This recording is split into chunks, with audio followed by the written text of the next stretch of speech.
दर्शकवृन्द नमस्कार अनि हार्दिक स्वागत छ आजको यो अर्को प्रस्तुति कार्यक्रम आवास विशेषमा।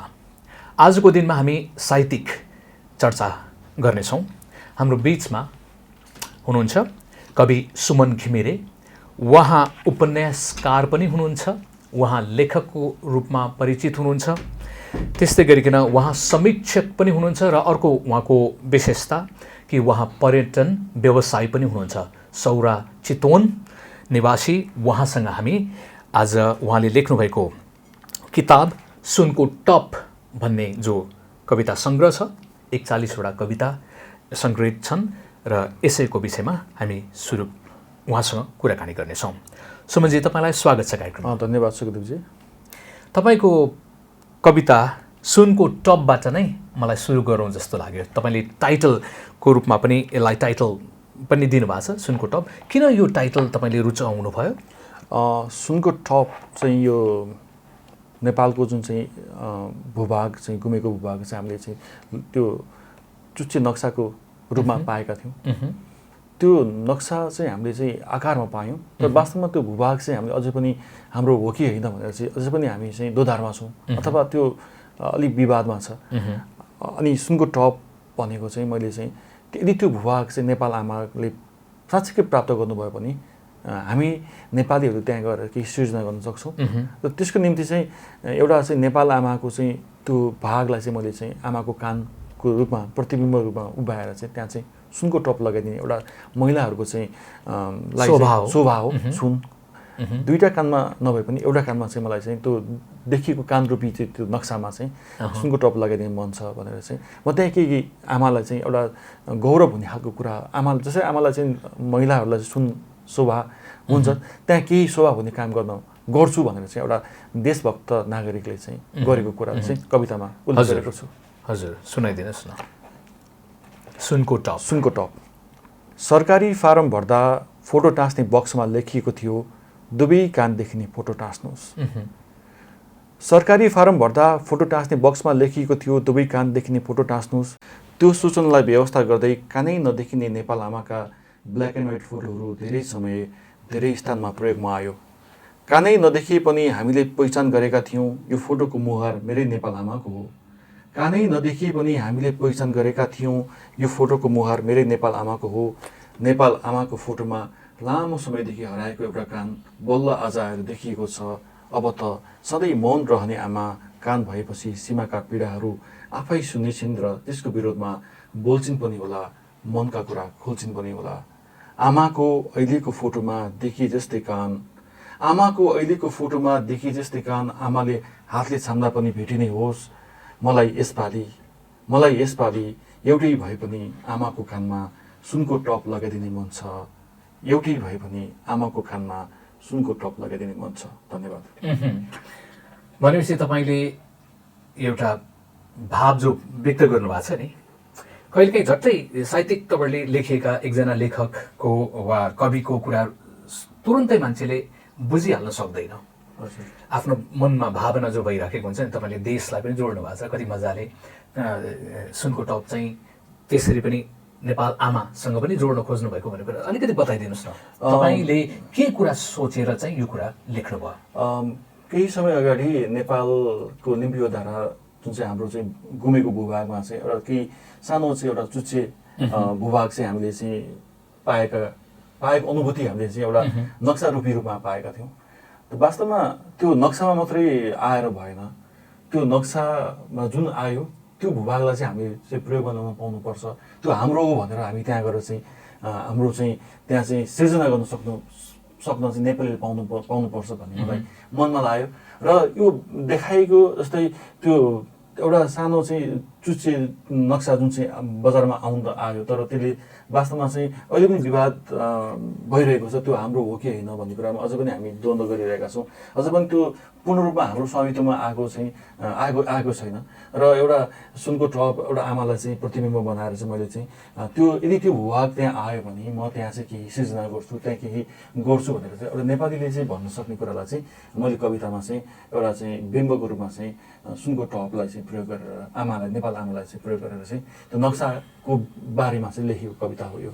अर्को तपाईँले भने देशको माया, देशको चिन्ता देशको चिन्ता, त्यहाँ देशको व्यक्त माया गरिएको छ। देशमा चाहिँ यो भयो। हामीलाई चाहिँ हाम्रा सीमाहरूमा हुने अतिक्रमण, जुनसुकै हाम्रो छिमेकी मुलुकहरूले हामीलाई चाहिँ अलिकति हामीलाई चाहिँ दबाउन खोजेको कुराहरूलाई चाहिँ एउटा नेपाली नागरिक भएर चाहिँ मैले चाहिँ सोच्दाखेरि चाहिँ त्यो कति कुराहरू चाहिँ हामीले व्यक्त गर्न सकेका हुँदैनौँ।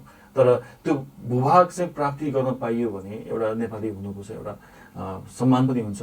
हामी नक्सामा मात्रै चाहिँ सीमित भएर बस्ने कि वास्तवमा त्यो भूभागलाई चाहिँ प्रेम ल्याउने भन्ने यो कविताले चाहिँ आमाको कानमा मजाले सुनको टप लगाइदिनु एउटै भए पनि लाउन मन छ। किनकि त्यहाँ हामीसँग चाहिँ एउटा चाहिँ कान जस्तो चाहिँ आकार निस्केको छ, त्यहाँ चाहिँ लाउने मन छ। किनकि आमाले त दुइटै लाउन खोज्नुहुन्छ होला, तर तैपनि बुच्चो कानमा चाहिँ एउटा दुइटै बुच्चो भएको कानमा चाहिँ एउटा सुनको टप लगाउने मन छ भनेर चाहिँ मैले एउटा नेपाली नागरिकको हिसाबले चाहिँ नेपाल आमालाई चाहिँ मैले त्यो सम्मान गरेँ। एकदम राम्रो।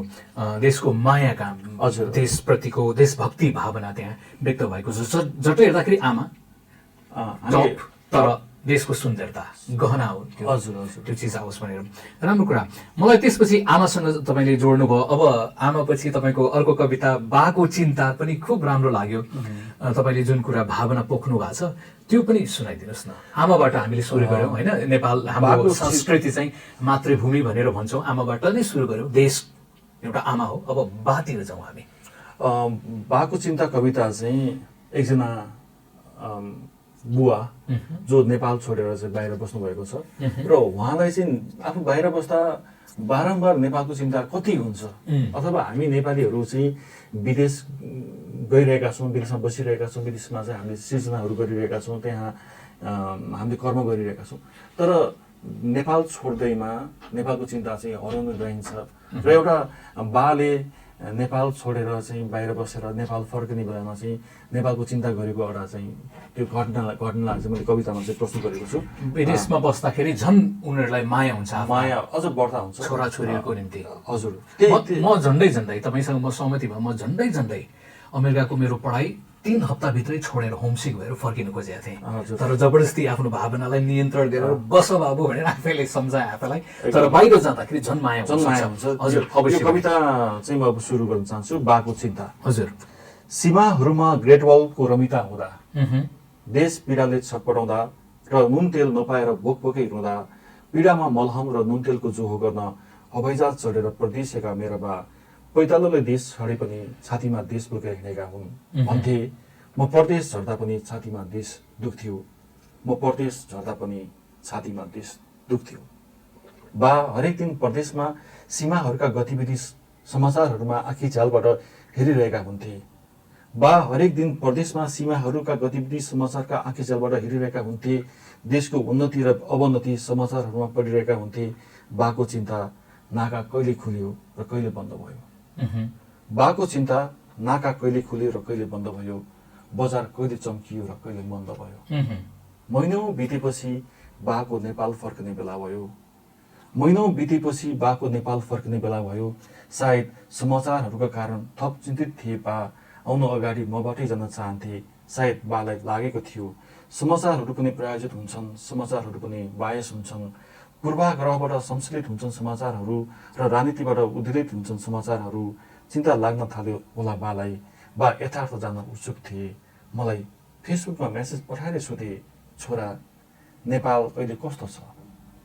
बेला बेलामा बन्द होला, नुन तेलको आपूर्ति उत्तिकै मन्द होला, दाल चामलको भाउ सगरमाथा चढ्दै होला, फलफुल तरकारीहरू सीमामै सर्दै होला, पेट्रोल डिजलको अवस्था कस्तो छ? स्कुल कलेजमा पढाइ हुन्छ कि हुँदैन?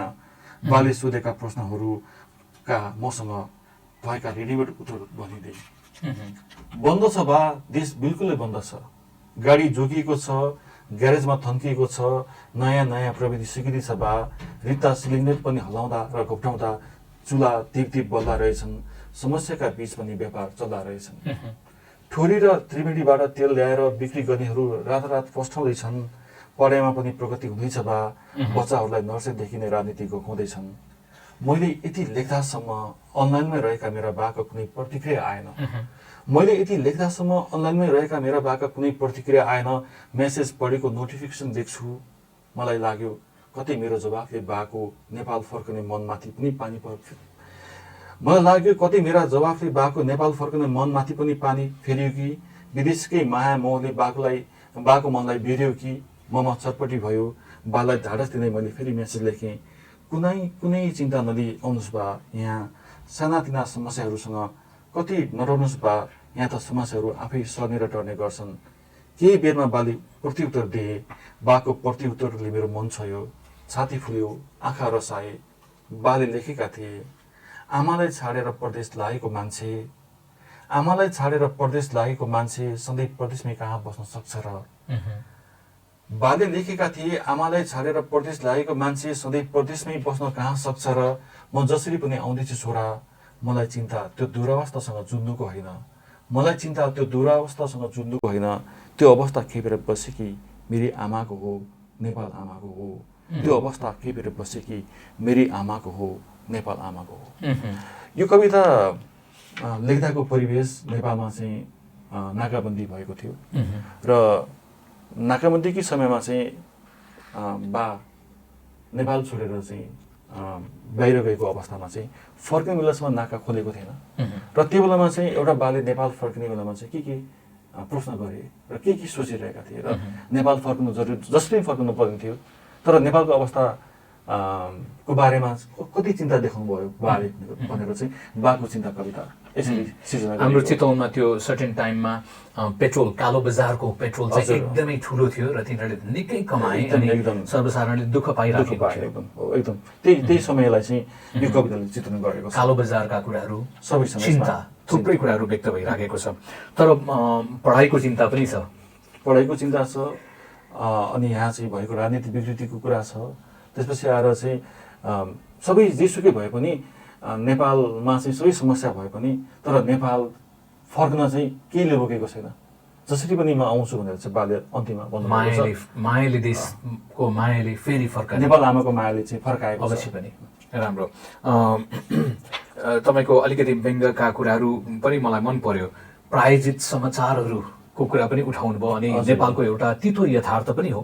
मिडियामा प्रायः जसो आफ्नो समूहकोलाई बेठिक भए पनि ठिकै भन्ने वा त्यस्तो प्रकारको व्यथिति पनि हाम्रो देशले निकै अनुभव गर्नु परिरहेछ। दुःखको कुरा र साहित्य एउटा समाजको ऐना पनि हो र हामीले त्यसलाई आवाज उठाउने, चुनौती दिने पनि काम गर्छौँ। आशा गरौँ आउँदा दिनहरूमा त्यस्तो कुरा हुन पाउने छैन। एउटा राम्रो कुरा।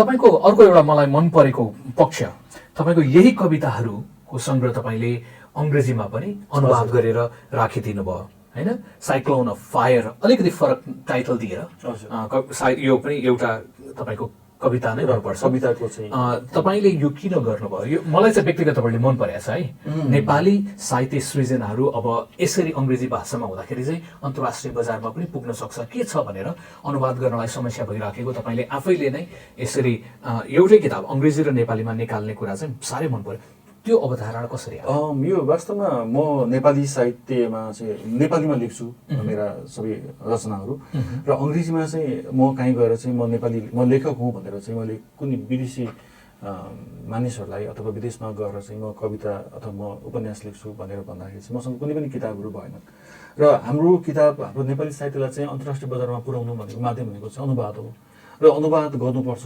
भनेर चाहिँ एउटा चाहिँ यो सुरुवाती एउटा मैले अनुवाद वा आफैले अङ्ग्रेजीमा लेख्ने? हजुर, आफै लेख्नेहरूलाई त झन् सजिलो पर्यो। हामीसँग अङ्ग्रेजीमा लेख्ने नेपाली लेखकहरू थुप्रै हुनुहुन्छ, उहाँहरूले गरिरहनु भएको छ। यदि हामी सक्दैनौँ भने कमसेकम हामीसँग महेश पौडेलजी जस्ता चाहिँ राम्रा ट्रान्सलेटरहरू पनि नेपालमा हुनुहुन्छ जसले चाहिँ कृतिहरूलाई चाहिँ ट्रान्सलेट गरिदिन सक्नुहुन्छ र म गर्व गर्छु। जस्तै यो कविताहरू एकदमै राम्रो तरिकाले चाहिँ महेशजीले चाहिँ यो साइक्लोन अफ फायरलाई चाहिँ अनुवाद गरेर चाहिँ यो सङ्ग्रह निकाल्नलाई सहयोग गर्नुभएको छ र हाम्रा कृतिहरू चाहिँ अनुवाद भयो भने चाहिँ हामी यो किताबलाई चाहिँ हामी भारत पठाउन सक्छौँ, हामी चाहिँ युरोप अमेरिका पठाउन सक्छौँ। कमसेकम उनीहरूले चाहिँ हाम्रो नेपाली लेखनको बारेमा चाहिँ के न के चाहिँ थाहा पाउने एउटा चाहिँ मेसो मिल्छ। र फेरि हाम्रै नेपालमा पनि कतिपय आजभोलिका विद्यार्थीहरू छन् जसलाई चाहिँ नेपाली भन्दा अङ्ग्रेजी पनि पढ्ने बानी भइसकेको छ। तिनीहरूको लागि पनि मैले बिचमा यो प्रकाशन भइसकेपछि दुईवटा किताब सँगै राखे पनि म चाहिँ अङ्ग्रेजी लान्छु है भन्ने खालको पाठकहरू हो, जुन चाहिँ हो। यङ हो। हाम्रा टिन स्कुल क्याम्पस पढ्ने भर्खरका भाइ बहिनीहरूलाई चाहिँ नेपालीभन्दा अङ्ग्रेजी चाहिँ बढी मोह हुने रहेछ। त्यही भएर पनि म नेपाली साहित्यहरू अनुवाद हुनुपर्छ, नेपाली साहित्यहरू हामीसँग धेरै राम्रा लेखकहरू हुन्छ, कविहरू हुन्छ, उपन्यासकारहरू हुन्छ, उहाँहरूका कतिपय राम्रा हुँदा पनि अनुवाद हुन सकेको छैन। ती किताब ती कृतिहरू चाहिँ अन्तर्राष्ट्रिय बजारमा पुग्न सकेको छैन। त्यसको लागि प्रकाशन गृहहरूले पनि यो थालनी गर्न सक्छन् जस्तो मलाई लाग्छ। राम्रो राम्रो मलाई त्यो कुरा तपाईँको यो लेख्ने अनुवाद गर्ने यसरी अङ्ग्रेजीमा पनि निकाल्ने कुरा चाहिँ एकदमै मन पर्यो। अब हामी तपाईँको तेस्रो कवितातर्फ लागौँ। हामी झन्डै झन्डै मौसम चाहिँ अब दसैँको मौसमतिर पनि बढिराखेको छ होइन। अनि त्यो कारणले गर्दाखेरि दसैँसँग सम्बन्धित एउटा दसैँको मुखमा भन्ने एउटा कविता तपाईँको पढेको थिएँ, त्यो पनि मलाई रोचक लागेको छ। कविता दसैँको मुखमा वास्तवमा हामी विदेशमा बस्ने नेपालीहरू, म पनि केही समय विदेशमा बसेको थिएँ र हामी हरेक नेपालीको चाहिँ एउटा नेपाल फर्कने एउटा चाहिँ राम्रो मौका, राम्रो एउटा चाड र राम्रो एउटा चाहिँ बहाना दसैँ हुन्छ र हामी दसैँको मुखमा ठुलो पर्व भनेको भएको कारणले हामी दसैँमा कहिले आउने घर दसैँमा भन्छौँ। दसैँमा आउने भन्ने बित्तिकै घर परिवार पनि एउटा चाहिँ विभिन्न बेग्लै खालको रौनकता ल्याउँछ र बेरकारको हिसाबले पनि धेरै आफन्तहरू भेट्न पाइन्छ।